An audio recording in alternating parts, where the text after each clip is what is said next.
Have you ever lost everything because you couldn't let go of one thing? Not because you fought for it, not because you chose it over God, but because you looked back at it. One glance, one moment of longing for what was behind you instead of running toward what was ahead. And that single backward look cost you everything, including your life. This happened to a woman whose name we don't even know. We call her Lot's wife. And her story is told in exactly 3 words in Genesis chapter 19, verse 26.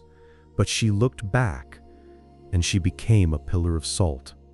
3 words that have echoed through 4,000 years. 3 words that Jesus himself referenced as a warning.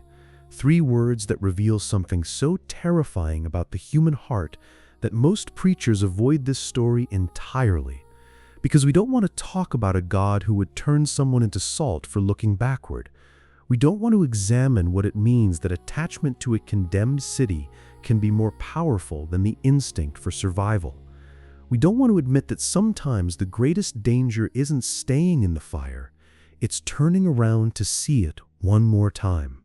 Here's why this story will either haunt you or save you. Because you're looking back too, at something God told you to leave, at someone you were supposed to walk away from, at a version of yourself that died when you said yes to Jesus, and you think a glance doesn't matter. You think nostalgia is harmless. You think remembering fondly what God condemned is just human nature. But Lot's wife proves that the backward glance can be fatal, that attachment to what God is destroying will destroy you, that you cannot run toward salvation while your heart is still in Sodom. Let me show you what really happened on the road out of the city. Because the woman who became salt wasn't a villain. She was someone who couldn't let go. And her calcified remains stand as a warning that sometimes the things we can't release are the things that kill us. The story doesn't start with fire falling from heaven. It starts with a choice made years earlier.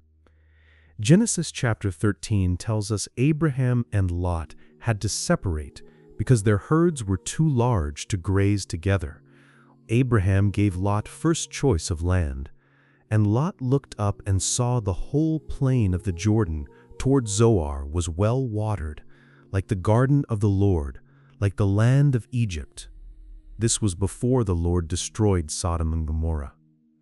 So Lot chose for himself the whole plain of the Jordan and set out toward the east.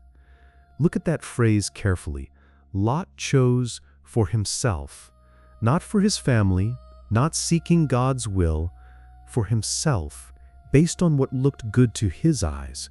The land was fertile, well-watered, prosperous. It reminded him of Egypt, and that should have been the first warning sign. Because Egypt in Scripture always represents the world system, bondage dressed up as provision, slavery packaged as security, and Lot looked at Sodom and saw opportunity. Genesis chapter 13, verse 12.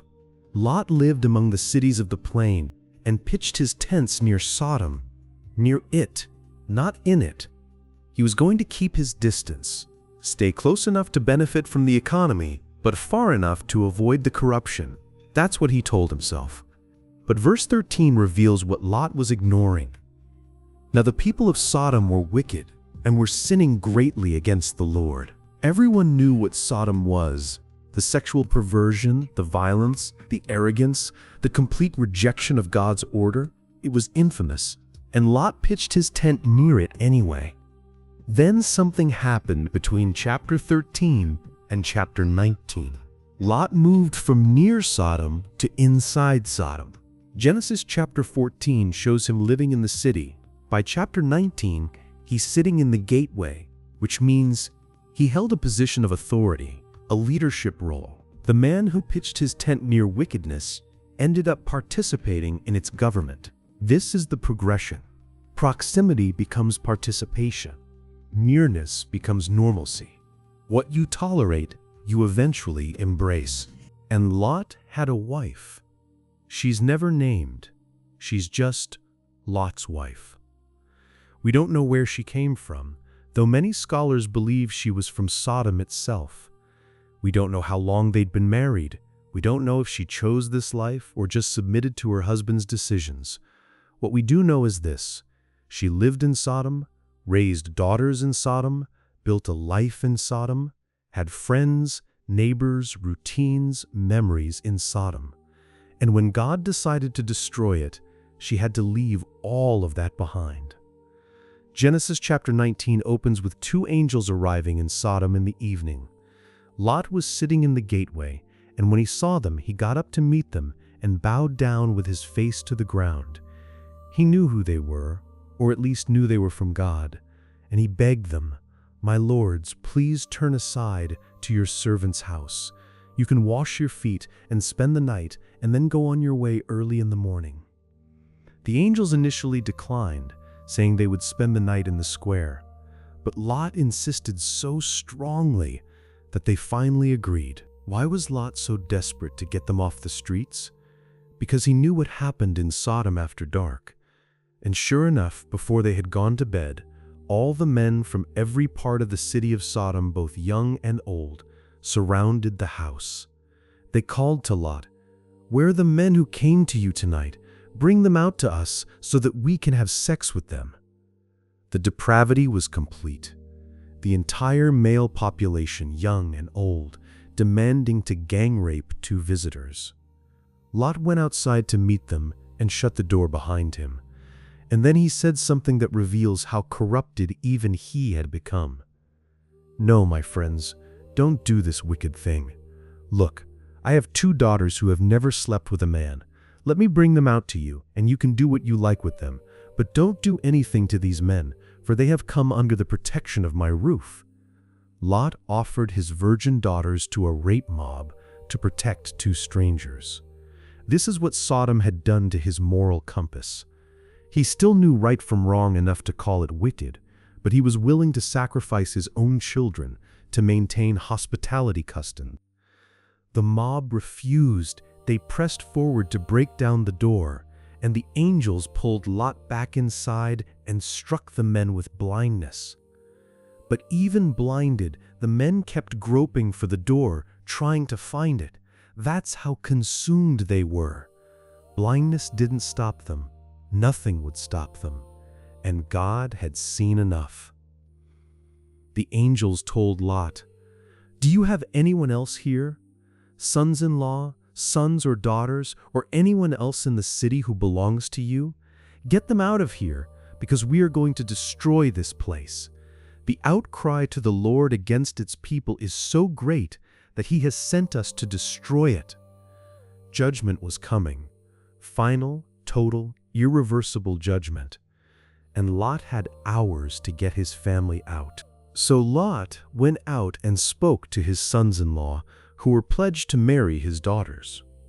He said, "Hurry and get out of this place, because the Lord is about to destroy the city." But his sons-in-law thought he was joking. They laughed at him. The man who had lived in Sodom for decades, who held a position in the gate, who participated in the culture, had zero credibility when he tried to warn about judgment. His life had been so compromised that even his own family didn't take him seriously when he spoke truth. And here's where Lot's wife enters the narrative in a specific way. She was in that house. She heard the mob. She knew what they wanted to do. She saw the angels strike them blind. She heard the warning about destruction, and she had a choice to make: leave everything behind and run, or stay in the city she loved and die. The text doesn't tell us what she was thinking, but her actions later reveal where her heart was. With the coming of dawn, the angels urged Lot, "Hurry, take your wife and your two daughters who are here, or you will be swept away when the city is punished." When he hesitated, the men grasped his hand and the hands of his wife and of his two daughters and led them safely out of the city, for the Lord was merciful to them. Lot hesitated. Even with angels telling him to run, even knowing judgment was imminent, even after watching the mob grope blindly for his door, Lot hesitated. He didn't want to leave. And the angels had to physically grab him, his wife, and his daughters and drag them out by force. Think about that. God was so merciful he had to forcibly rescue people who didn't want to be saved, who were attached to a condemned city even as fire was about to fall. And once they were outside, one of the angels gave explicit instructions: "Flee for your lives! Don't look back, and don't stop anywhere in the plain. Flee to the mountains or you will be swept away." 3 commands: flee, don't look back, don't stop. The looking back was specifically forbidden. This wasn't casual advice. This was a direct command from heaven. Keep your eyes forward. Don't turn around. Don't even glance at what you're leaving behind. But Lot argued, even then, even outside the city with judgment seconds away. He negotiated with the angel. "No, my lords, please. Your servant has found favor in your eyes, and you have shown great kindness to me in sparing my life. But I can't flee to the mountains. This disaster will overtake me and I'll die.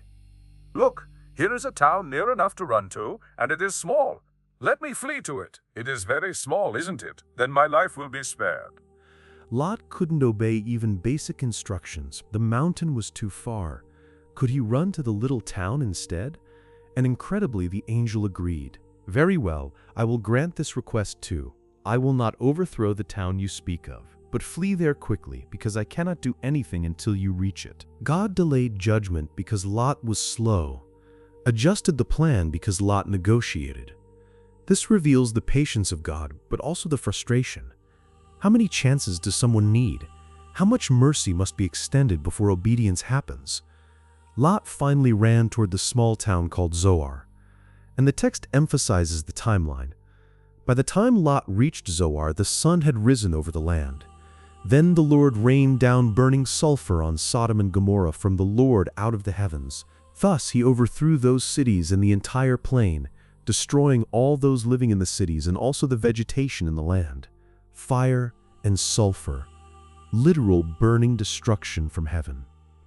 The cities were incinerated, everything living was destroyed, the vegetation burned, the landscape transformed into ash and smoke and death. And somewhere on that road between Sodom and Zoar, Lot's wife turned around. But Lot's wife looked back, and she became a pillar of salt. 9 words in English, 3 words in Hebrew. Vatabet ishto me'acharav vatehi netziv melach. She looked, she became salt. The text gives no explanation, no elaboration, no description of the process, just the fact. She looked back and died, transformed instantly into a monument of sodium and minerals that stood on that plain for centuries as a warning. Why salt? Some scholars point to the geological reality of the region. The Dead Sea area has massive salt formations.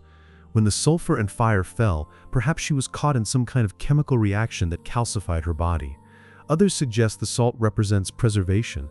Her body was preserved in the very moment of her disobedience, so future generations could see it. Jesus referenced her in Luke chapter 17, verse 32. Remember Lot's wife. Just 2 words, but loaded with warning. Remember what happened when someone couldn't let go. Remember the cost of the backward glance. Remember that attachment to the condemned will condemn you. But here's the question that haunts this story. What was she looking back at? What was in Sodom that was worth dying for? The text doesn't tell us, but we can infer. She was looking back at her life, her home, her possessions, her friends, her daughters who had married and refused to leave, her social standing, her identity, everything that made her who she was in Sodom. Everything she had built, everything familiar and comfortable and known.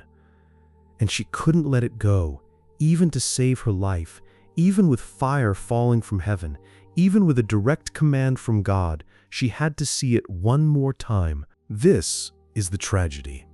It wasn't the look itself that killed her. It was what the look revealed.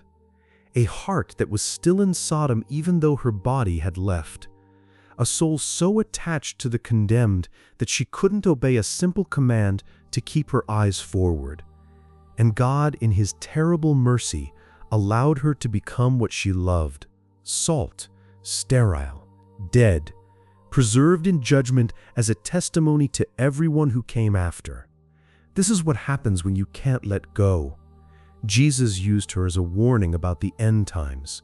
He said in Luke chapter 17, verse 31 through 33, "On that day, no one who is on the housetop with possessions inside should go down to get them.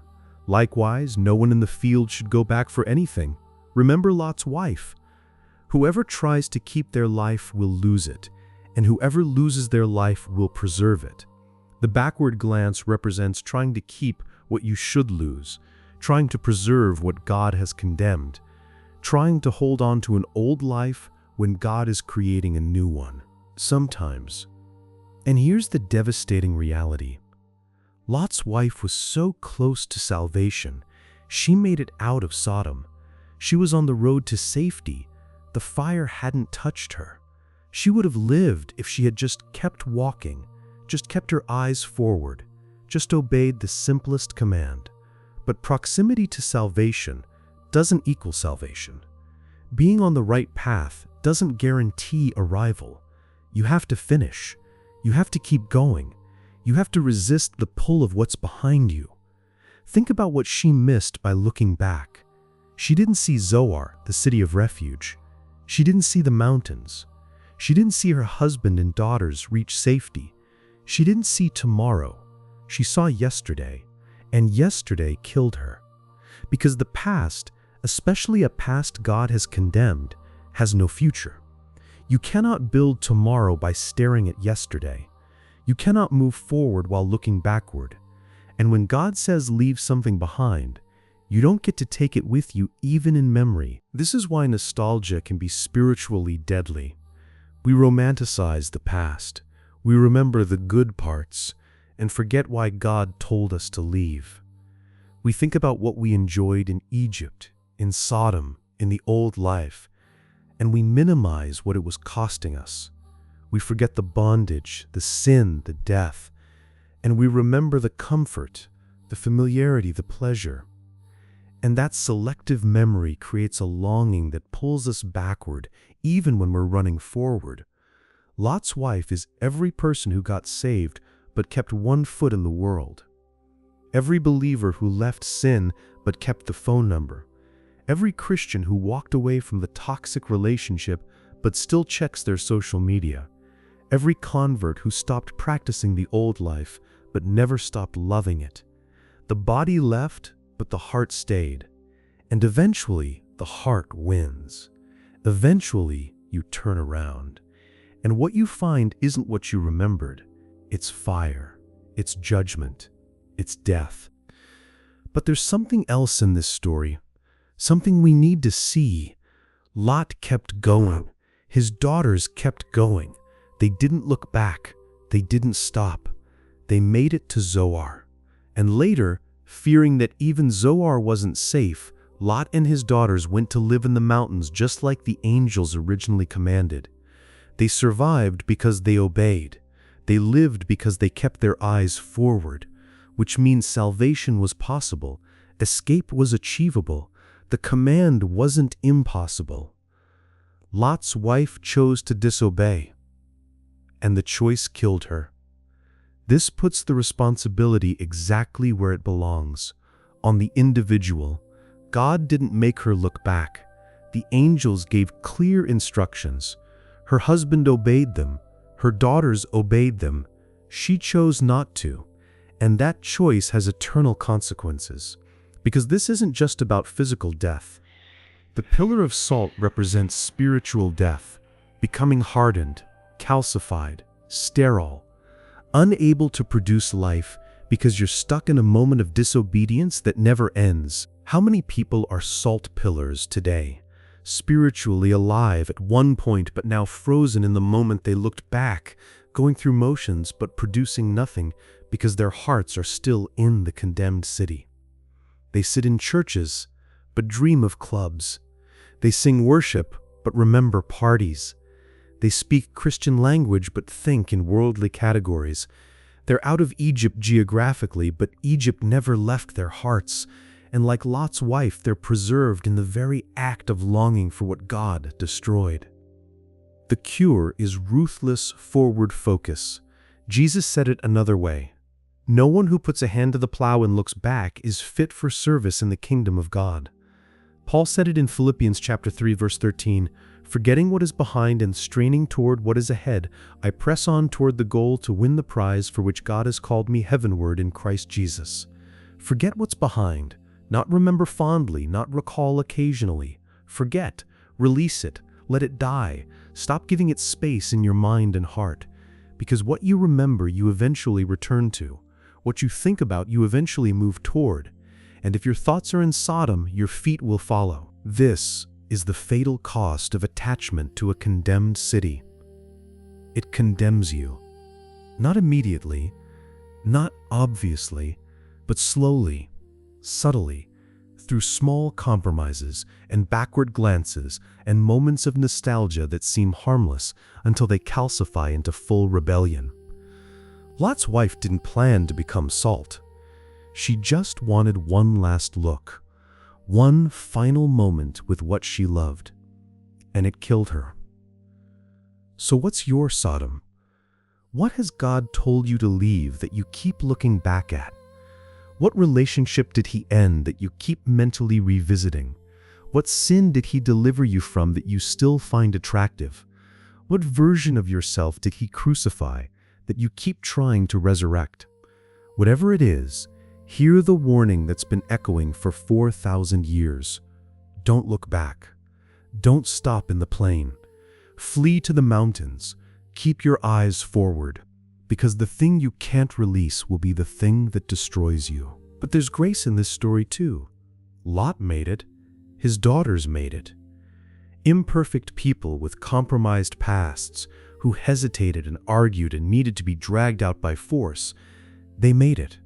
Because God's mercy is greater than our reluctance. His determination to save us is stronger than our attachment to what's killing us. He will grab you by the hand and pull you out even when you're hesitating. He will adjust His judgment to give you time to obey. He will make a way when you're too weak to run the full distance. But He cannot make you keep your eyes forward. That choice is yours. That obedience is required, and that backward glance can cost you everything. Remember Lot's wife. Not to condemn yourself, but to warn yourself. Not to live in fear, but to live in focus.